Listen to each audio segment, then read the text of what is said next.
Bom dia, Barão, bom dia, Carla, bom Bom dia a dia. todos.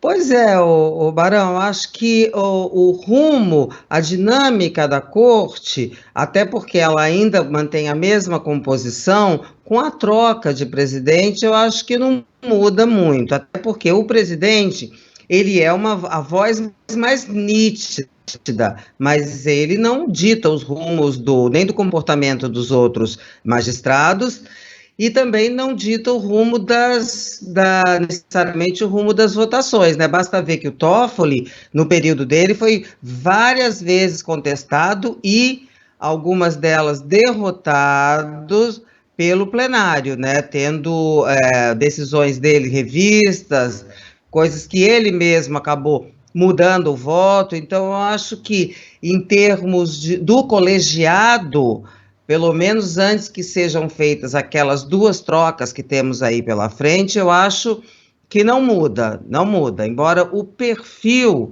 do novo presidente, a gente só vai conhecer por completo e verdadeiramente no momento, Barão, que ele sentar na cadeira. O Fux tem umas características, né? Ele é dado a uma pauta corporativa, ele é tido como amigo da Lava Jato, é uma pessoa, por causa disso, vista como um pouco mais refratário em relação ao atual governo, mas isso tudo é antes da pessoa assumir a presidência. O presidente a gente só conhece no exercício do cargo. Um aperitivo a gente vai ter amanhã, no momento em que ele fizer o pronunciamento dele, o discurso é sempre muitíssimo aguardado, dando assim as diretrizes, o que ele pretende.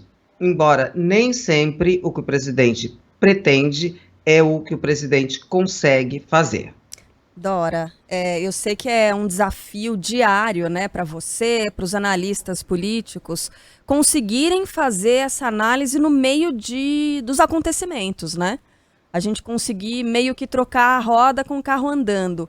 Quando a gente tiver um certo distanciamento histórico lá na frente, quando a gente olhar para trás, o que é que a gente vai ver de Dias Toffoli, Dora? O que é que vai marcar essa passagem de Dias Toffoli pela presidência do Supremo Tribunal Federal?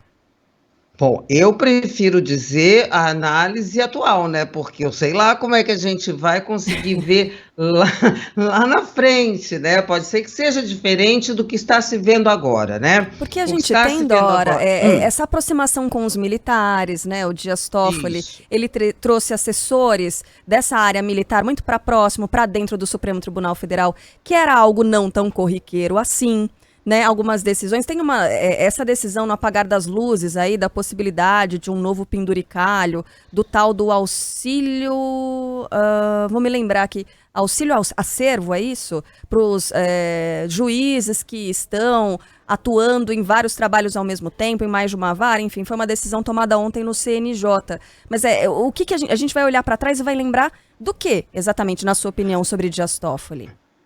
Olha, hoje a gente está lembrando um dos pontos, é esse que você falou, que eu chamaria de relações nem sempre próprias com o Poder Executivo, né? Ele também, acho que a gente vai poder ver que ele não fez o que ele disse que ia fazer no início, que é apaziguar os ânimos e retirar o STF dos holofotes. Ao contrário, o que o Toffoli fez, eu acho que isso foi muito marcado nele, foi querer ser ele mesmo protagonista da República, quando por diversas vezes, acho que duas ou três, ele propôs comandar pactos entre os três poderes. Ora, o Supremo Tribunal Federal não tem que pactuar com ninguém, ele só tem que pactuar com a guarda da Constituição. E tanto é que esses pactos não deram em nada. Então, acho que a gente olha agora, eu vejo as pessoas analisando o Toffoli, ele não deixa nenhuma marca de realizações, ele deixa mais uma marca de não realizações, né, de coisas que não foram avanços, mas foram que eu vou chamar de retrocesso, e um deles eu acho mais marcante é exatamente esse que você cita, não só por uma questão de proximidade com militares, mas também com o próprio presidente da República, alguns episódios que a gente assistiu que não foram nada próprios de um presidente do Supremo. Ele sofreu críticas internas, nem sempre essas críticas extrapolaram para o ambiente externo, mas ele não é visto como um presidente do Supremo marcante para o bem. Foi marcante, não tão bem. Eu vou ser mais explícita. O Toffoli sai menor do que ele entrou. Agora você falou sobre as duas cadeiras, né, que teremos as trocas lá na frente, né? E há uma jogatina e praticamente um cassino para saber quem vai assumir ainda no final do ano, né? Se eu não estou enganado, do decano Celso de Mello. E aí, Dora, o que dá para imaginar? Lógico que quem indica é o presidente da República, o presidente Jair Bolsonaro, assim como tivemos indicações dos últimos presidentes todos que passaram pelo poder. Dá para estar nessa lista de aposta, Dora? Você vai apostar nome de alguém, algum perfil, sei lá eu? Não, eu não vou apostar não, até porque tem uma turma que está fazendo de tudo. A campanha, sempre se faz campanha. Todo candidato ao Supremo vai no Congresso, enfim, busca um apoio, isso é uma coisa normal. Agora, o que não é habitual é pessoas assim no cargo, aí eu vou citar especificamente o procurador-geral Augusto Aras, o ministro da Justiça, André Mendonça, o ex-presidente do STJ, João Noronha, que fazem gestos, eles podem até não ter essa intenção, vai ver que são super bem intencionados, mas os gestos dão margem, suscitam a interpretação de que estão fazendo isso para agradar o presidente da República e, com isso, tentar se posicionar melhor entre os candidatos a serem indicados pelo presidente. Não dá para apostar, porque tem uma turma grande aí.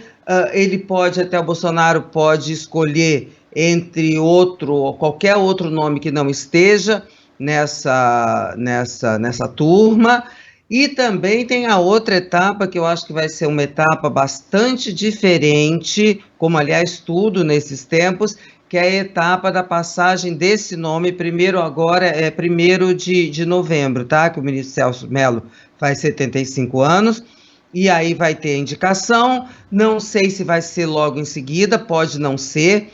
Então, o presidente Dilma Rousseff, por exemplo, demorou bastante para fazer a indicação, isso é uma prerrogativa do presidente, pode ser que ele não faça, a gente tem que ver que logo entra, em dezembro, entra o recesso da Justiça, depois o recesso do Congresso, e aí a eleição dos novos presidentes do Congresso. Em resumo, eu acho que essa questão só vai bater no Congresso depois de março, né? Agora, vai bater de uma maneira bastante diferente, muito mais forte, muito mais polêmica, muito mais cheia de contestações, né? Do que foram as indicações anteriores, que por tradição o Senado tende a ser assim, não muito duro na sua sabatina. Agora, também tudo isso vai depender, vai que o presidente Bolsonaro indica um nome sensacional, de reputação ilibada e espetacular notório saber, que são as duas características, e aí realmente o ambiente no Congresso será outro, mas não dá para a gente saber, não dá para fazer uma adivinhação, porque também os presidentes normalmente deixam correr essas especulações, esse ou aquele nome, e depois podem até surpreender. Mas no ambiente do poder, no ambiente, vou chamar de brasiliense, o mais cotado hoje, quer dizer, o mais falado, não quer dizer muita coisa, mas seria o nome do ministro da Justiça, André Mendonça. Sabe que quando a Dora fala dessas sabatinas, né, no Senado, para a entrada do Supremo Tribunal Federal, eu sempre me lembro do ministro Alexandre de Moraes, quando foi indicado, foi convidado para um passeio de barco no Lago Paranoá. Vocês lembram disso? Para conversa com o parlamentar. E ele foi? Foi, me lembrei. Lembrou? Foi. Babado, pois é.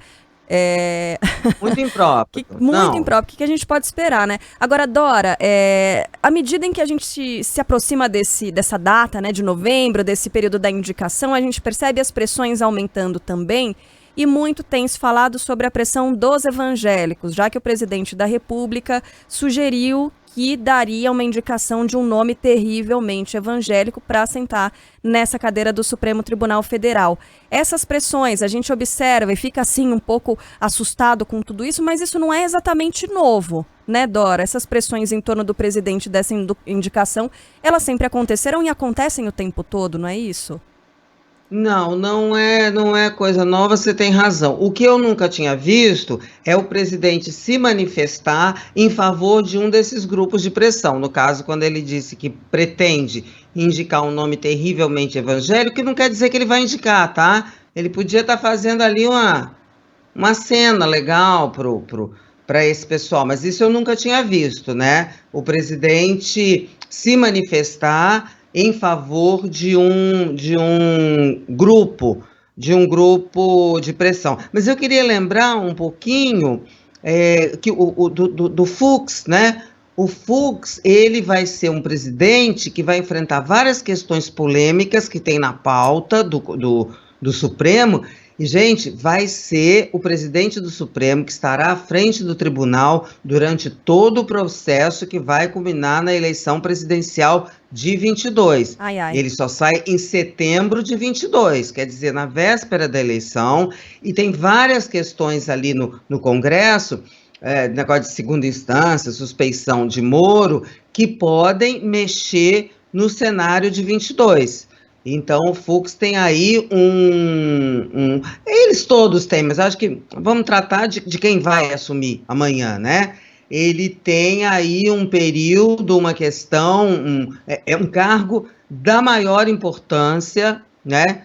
E eu acho que ele tem perfeita noção disso, de como é que ele vai se comportar com tantas questões em jogo e no momento em que o Supremo é muito chamado a resolver as questões da República relativas à Constituição. Tem muita questão rodando por aí. Por exemplo, ele já tem uma batata imediata, que é a questão eu vou chamar de gambiarra, tá? É o gambiarra que o Davi Alcolumbre está querendo que o Supremo aceite para que ele possa ser reeleito, quando a Constituição diz expressamente que ele não pode ser. Essa é uma questão imediata, logo, que o Fux vai ter que dirimir. Ou colocar o Supremo para votar isso, ou simplesmente dizer, olha, isso é uma questão interna corporis, parece que é mais provável.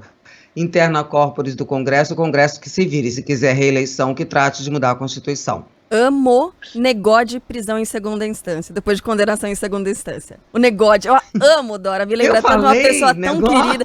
Amo isso, mas essa expressão é maravilhosa. A gente usa bastante aqui, lembra uma pessoa muito querida, né, Barão? Sem dúvida. E aí a Dora, nossa eterna, vitalícia ministra do Supremo Tribunal Federal, volta na próxima sexta-feira conversando com a gente. Grande beijo, Dora, até lá. Tchau, até lá. Beijo.